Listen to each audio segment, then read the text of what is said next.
The recent bankruptcy of Evergrande's sent shockwaves through the markets, and there is growing speculation that we may be approaching a crucial crossroads if another major bank were to follow suit this September.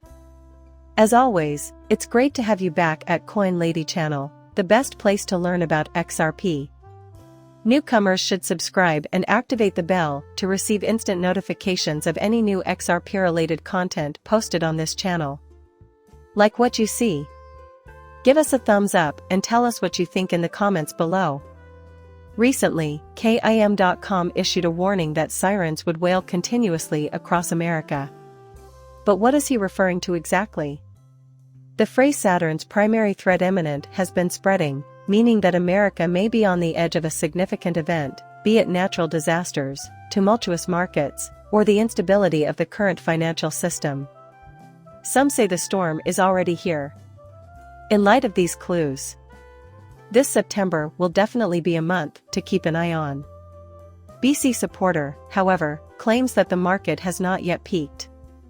This sentiment is consistent with a storyline we've been discussing. Recently, Senator Elizabeth Warren tweeted an idea that has gone viral, receiving over 22,000 likes in a short period of time. She is advocating for a bipartisan bill that would make it illegal for members of Congress and their wives to hold or trade individual stocks. This is a very important turn of events. It's astounding how many individuals can relate to this sentiment. While the techniques and approaches being put out have undeniable ingenuity, there is widespread agreement that members of Congress should not engage in insider trading. It's against the law, but more significantly, it gives them an edge over regular people that they don't deserve. The idea that Congress would support trade restrictions on their own territory is almost comical. But imagine if the Federal Reserve and members of Congress were banned from trading individual equities and the market collapsed as a result. Although many believe this to be the market's high, we should treat it as a warning sign nonetheless. The general consensus now is that we are nowhere near the pinnacle. However, it is widely believed that stock markets will crash once the trading ban for Congress is put into effect. In light of the possible market decline, the speculation surrounding the BRICS concept has increased as more people anticipate a dollar rally. Many people have been caught off guard by changes throughout history. The belief that the dollar is about to collapse is unfounded. On the other hand, there are many who think it will bounce back strongly.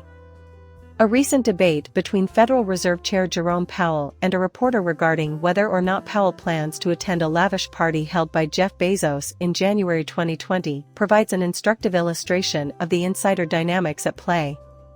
Powell's inconsiderate remark, made weeks before a catastrophic stock market slump, was, "I don't talk to anybody." Opinions about insider trading are strengthened by incidents like this one.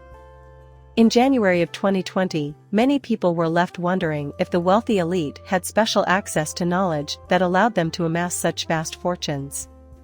Jerome Powell attended a sumptuous party held by Jeff Bezos at the height of emergency repo operations.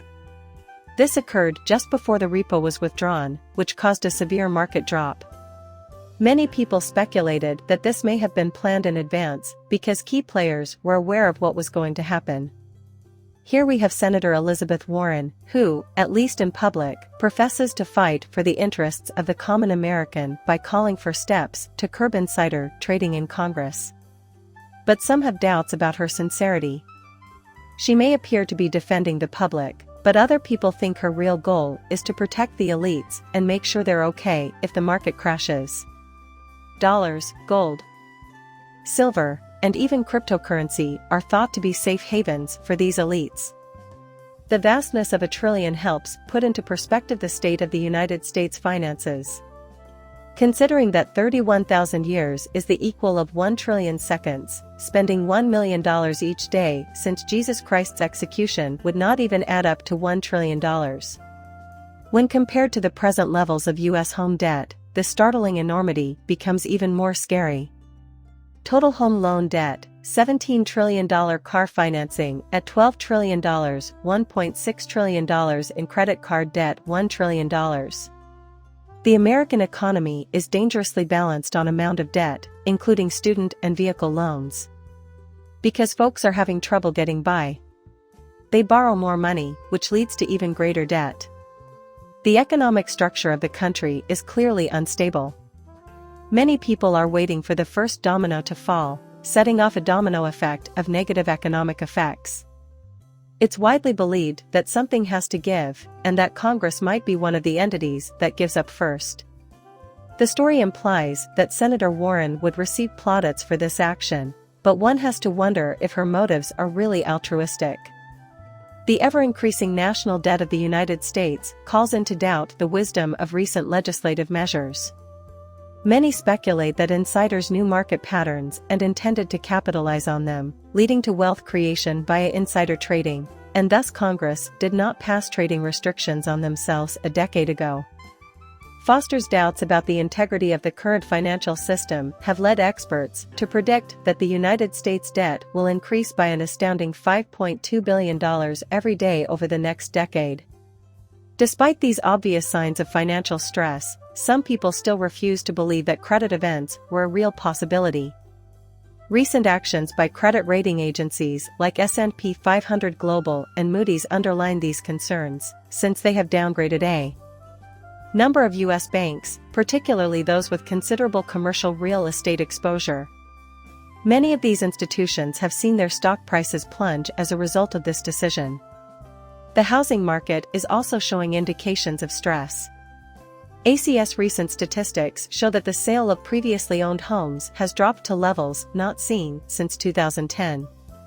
The rising cost of housing is a direct result of rising mortgage rates, which have just reached a record high of 7%.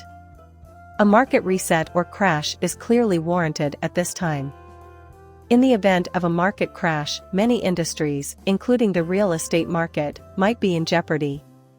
If this is the case, investors having access to liquid funds may be able to diversify their holdings by making bargain-priced purchases of real estate, among other assets. As we delve further, it's obvious that the S&P's latest judgments are causing tremors in the banking sector, which is still recovering from the collapse of 3 smaller banks earlier this year. As the Federal Reserve raises interest rates in an effort to combat inflation, the pillars of bank balance sheets are still susceptible to attack.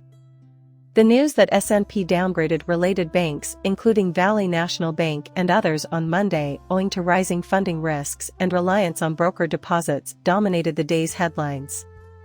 Not even UMB Financial Corporation was spared. The stock market responded predictably, suggesting unsettled times are ahead. S&P drastically reduced their rankings to provide some context. For instance, I think America's ranking went from a plus to a day. Changes like this can't be written off as random fluctuations, rather, they should serve as alarm bells. An eye-popping revelation follows. The short-term FHLB loans owed by Charles Schwab, whose assets exceed $350 billion, are equivalent to 130% of the company's total equity capital. The specter of previous financial meltdowns looms big. Think back to March 2008 and Bear Stearns, or September 2008. And Lehman Brothers. The Silicon Valley Bank collapsed this year. The issue of whether Charles Schwab will be the next to go in September loomed large in March. Even if history doesn't exactly repeat itself, it often echoes in eerie ways that serve to deepen the mystery. The Swift messaging standard is rumored to be getting an update in November of 2023. In anticipation of a possible banking crisis in 2023, they want to implement asset tokenization. Swift's action here is noteworthy.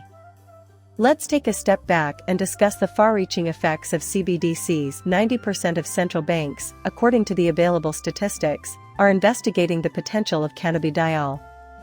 We'll go into more detail about how quickly the stories are changing in the final video of today's dive.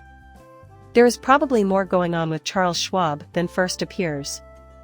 The current financial climate is fascinating, to say the least. Something to think about, here. There have been rumors that Charles Schwab is preparing to lay off workers and close corporate offices to save between $400 and $500 million. Is this a preventative measure taken in anticipation of a storm in September? I'm not trying to give anyone financial advice by saying this, but it all seems a bit too convenient. Let's make a pile of it. Student loan payments will resume in October, and rumors are circulating about possible government budget shutdowns and space lockdowns, all of which could lead to additional bank collapses. Not only is there a flurry of activity now and looming in the near future, but there is also a test of an emergency alert system slated for October 4th. As more and more debtors publicly announce their reluctance to pay, it's clear that many have simply reached their breaking point. Some say we're on the verge of an economic reset that might be even worse than previous downturns.